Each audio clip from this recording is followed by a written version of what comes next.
Hello everyone, welcome back to our channel house of law. So कैसे हैं आप लोग। आज हम बात करेंगे सेक्शन 4 ऑफ लिमिटेशन एक्ट के बारे में।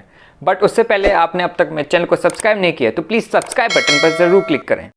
सो हमारा सेक्शन 4 बात करता है expiry of prescribe period when court is closed. हम इसको समझते हैं क्या कहना चाहते हैं बाई जनरल एग्जांपल से। मान लीजिए जो आपका प्रिस्क्राइब पीरियड था वो 30 डेज का दे रखा था और जब का पर्सन है वो बिल्कुल लास्ट डे कोर्ट जाता है और उस दिन कोर्ट बंद होती है ड्यू टू एनी रीजन। अब क्या होगा उसके साथ, वो आपका जो आपका सूट है अपील है एप्लीकेशन बाढ़ हो जाएगी ना सेक्शन 3 ऑफ लिमिटेशन एक्ट के द्वारा कि नहीं बाढ़ होगी। हम उसको समझते हैं।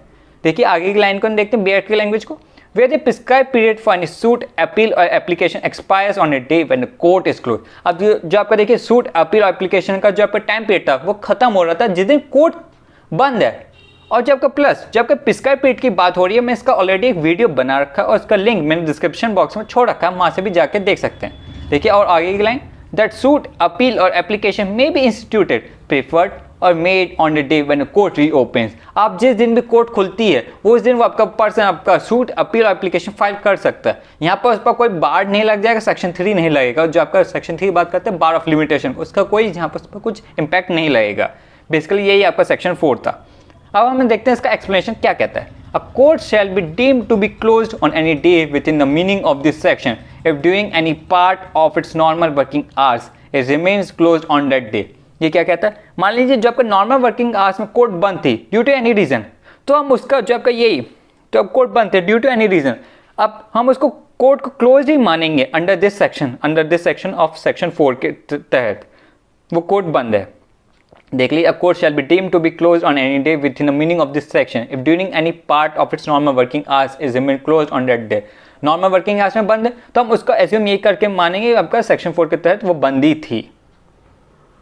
ठीक है, इसका देखिए नेक्स्ट पॉइंट देखिए, section 4 deals with extension of time. Basically section 4 बात करता है एक्सटेंशन ऑफ टाइम, टाइम बढ़ रहा है इसमें over that period during which a person is delayed, जो आपका डिलेड हुई है by court action and not by any act of its own. जो आपका देखिए डिले क्योंकि बेसिकली वो तो लास्ट डे आया था कोर्ट में फाइल करने, कोर्ट बनती तो वो क्या करे इसमें, तो कि बेसिकली तो आपका डिले किसकी वजह से हुई है, कोर्ट के एक्शन के द्वारा, not by any act of.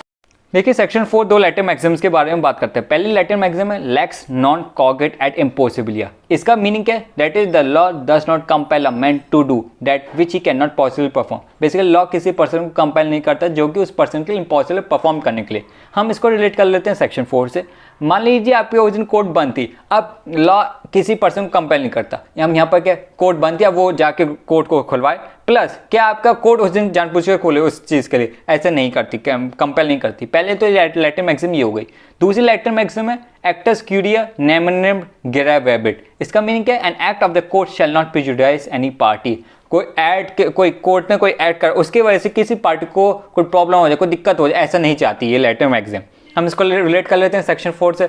मान लीजिए उस दिन कोर्ट बंद थी और उस दिन तो उसका प्रिस्क्राइब पीरियड भी खत्म हो रहा था। अब कोर्ट की कोई वजह से किसी पार्टी को कोई प्रॉब्लम हो जाए, ऐसा नहीं चाहती, क्योंकि उस पर अगर ऐसा चाहे उस पर तो सेक्शन 3 लग जाएगा, बार ऑफ लिमिटेशन, उसका सूट बार्ड हो जाएगा, नहीं तो आपका ये लैटिन मैक्सिम से नहीं चाहती। प्लस अगर आप ये दोनों लैटिन मैक्सिम अपनी टेस्ट के एग्जाम में लिखेंगे तो आपको और बेटर और अच्छे मार्क्स मिलेंगे।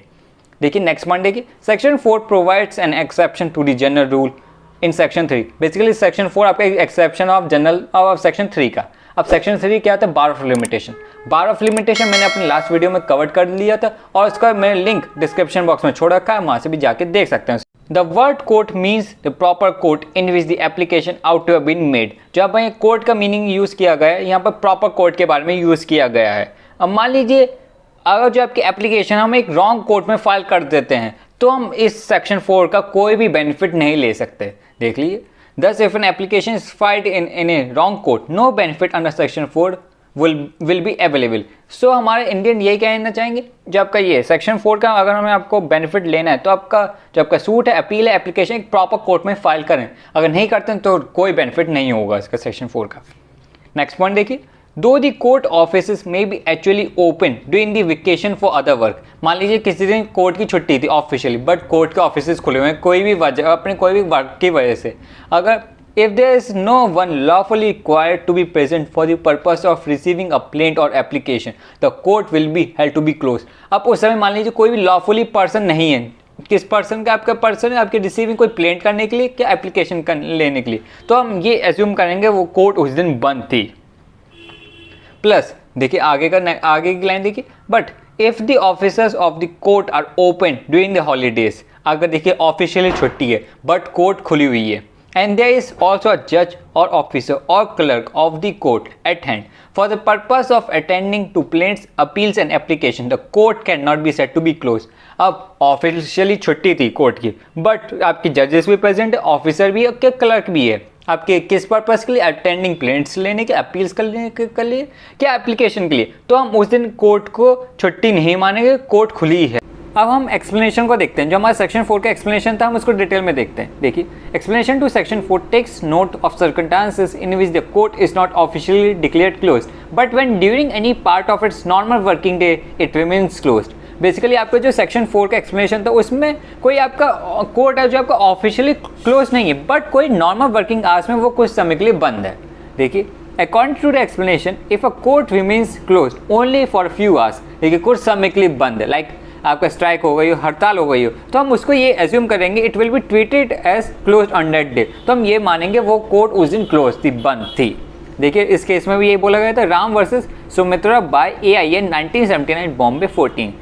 ठीक है, अब दूसरा केस देख लीजिए, बसंत कुमार वर्सेस लक्ष्य Mani AIA 1968 Assam 57। In this case it was held that when due to picketing मतलब आपका प्रोटेस्ट, ठीक है, neither the presiding officer of the court nor any officer authorized to receive plaint was present in the court on the specified day, the court would be deemed to be closed। अब picketing की वजह से ना कि जो आपका presiding officer आ पाया, ना आपका कोई ऑफिसर आ पाया जो आपका ऑथराइज था आपका प्लेंट कि आपके लेने के लिए, ठीक है, was present in the court on the specified day of the court, तो हम उसको ये मानेंगे उस दिन कोर्ट आपकी बंद थी, ना आपका प्रिसाइडिंग ऑफिसर आ पाया, ना आपका कोई ऑफिसर आ पाया जो आपके प्लेंट आपके ऑथराइज था आपके प्लेंट को लेने के लिए। ठीक है, ये इस केस में बोला गया। तीसरा केस आता है हमारा गोपाल वर्सेस राणा बाला 1994 10 SCC 258। इस केस में बोला इस केस में क्या बोला गया आपका, it has been held by the supreme court that considering the Saturday to be half working day, the delay is not filing the suit on that day is covered by the explanation to section 4। Basically इस case में क्या बोला गया था, जो आपका ये Saturday होता है ये हाफ वर्किंग डे होता है, इस दिन भी मान लीजिए कोई डिले हो जाती है, आपका सूट फाइल हम नहीं कर पाते हैं, तो भी ये आपके एक्सप्लेनेशन ऑफ सेक्शन 4 में कवर्ड होती है चीज़। प्लस हमें ये भी ध्यान रखने की ज़रूरी है, it should be noted that Saturday is a court working day although the जजेस are not sitting on that day. मान लेते हैं आप ये चीज़ भी हमें ध्यान रखने की ज़रूरत है, जब का ये सैटरडे आपका हाफ आपका ये वर्किंग डे तो होता है, बट ऑल द जजेस उस दिन नहीं बैठ रहे हैं, उस दिन नहीं बैठ रहे हैं कोर्ट में। ठीक है, यही सो सेक्शन 4 सिंपल सी बात बोलता है, जिस दिन आपका प्रिस्क्राइब पीरियड खत्म हो रहा है और उस दिन कोर्ट क्लोज्ड होती है ड्यू टू एनी रीजन, अब जिस दिन भी कोर्ट खुलेगी उस दिन हम अपना सूट हो, अपील हो की एप्लीकेशन फाइल कर सकते हैं। प्लस इसमें हमारे सेक्शन 3 के कोई भी प्रोविजन एप्लीकेबल नहीं होंगे, क्योंकि सेक्शन 4 बेसिकली सेक्शन 3 का एक एक्सेप्शन है। प्लस अब मान लीजिए कुछ समय के लिए कोर्ट क्लोज होती है ड्यू टू एनी रीजन, तो उस दिन भी हम ये मानेंगे कोर्ट क्लोज थी और वो हमारे सेक्शन 4 के तहत आती है, सेक्शन 4 के एक्सप्लेनेशन में आती है। आई होप आपको सब पॉइंट्स क्लियर हो गए होंगे इन दिस वीडियो में। स्टिल कोई भी क्वेरी क्या कोई भी क्वेश्चन है तो आप मुझे कमेंट बॉक्स में कमेंट करके पूछ सकते हैं, और प्लीज़ वीडियो को लाइक करिएगा, सब्सक्राइब बटन पर क्लिक करिएगा और प्लीज़ शेयर करिएगा अपने फ्रेंड्स के साथ। आज के लिए बस इतना ही, मिलते हैं सेक्शन 5 में।